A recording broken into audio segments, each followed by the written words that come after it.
মাতু, তোমার এত মন খারাপ কেন বাবু?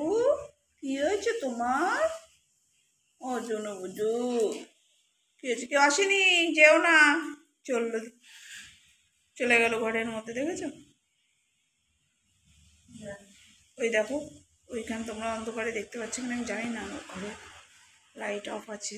এই দেখো, একটা বাইকের আওয়াজ হলো, আমাদের রাস্তায় কেউ একটু এসছে, আমাদের গেটের সামনে বাইকে এটা রেখেছে। ওই দেখো, আবার কান পেতে শুনছে, দেখেছো ওর অবস্থা? ওই দেখো, বাইকটার আওয়াজ হচ্ছে আর ভয় পাচ্ছে। আসো, কেউ আসেনি আমাদের ঘরে, কেউ আসেনি তো, আসো আসো, এসো। ওই দেখো, কে কার কথা শোনা চলে গেল, কোথায় যাবে জানো লুকিয়ে? এই ঘরে তো অন্ধকারে দেখা যাচ্ছে না, ও একদম খাটের তলায় ঢুকে যাবে। দেখো, তোমাদেরকে আমি দেখাচ্ছি, দেখো একদম ঘরে খাটের তলায়। এই দেখো, লাইটটা জ্বালাই, এই দেখো, বুঝেছো? এতটাই অভিতু, রাস্তায় লোক আসলেও, রাস্তায় আমাদের গেটের সামনে লোক বাইক রেখে যাচ্ছে, ফ্ল্যাটে ঢুকছে, তাতে ওর ভয়, ও ভেতরে ঢুকে আসলো। তুমি ভয় নিয়ে থাকো, আমি চললাম, এদিকে দেখে আসি, শান্টু দাদা এসছে, দেখে আসি আমি।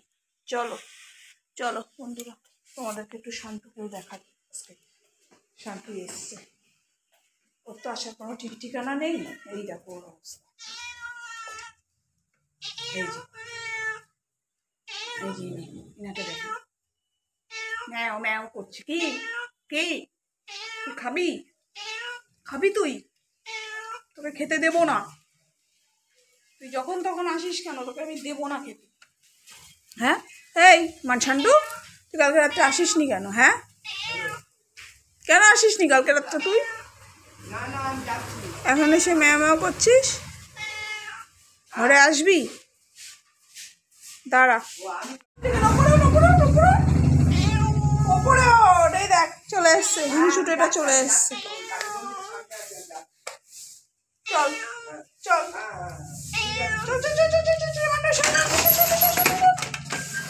ঠিক আছে, দরজাটা আটকে দিলাম, চলে আসবে।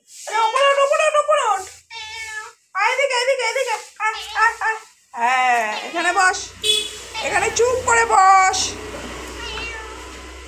বস বস বস। গায়ের কি অবস্থা, নোংরার মধ্যে থেকে থেকে সারাদিন নোংরার মধ্যে ঘুরে বেড়ায়, ঘুরে বেরিয়ে ওর গায়ের অবস্থা। ঘরে তো থাকে না, সারাদিনই বাইরে। কি আছে বল, তুই আসিস নি কেন রাত্রেবেলা খেতে? কেন কেন আসিস নি? কেন আসিস নি তুই রাত্রে খেতে?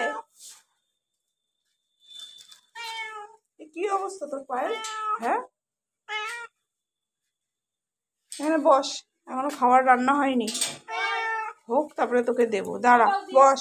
ও দাঁড়া দাঁড়া দাঁড়া,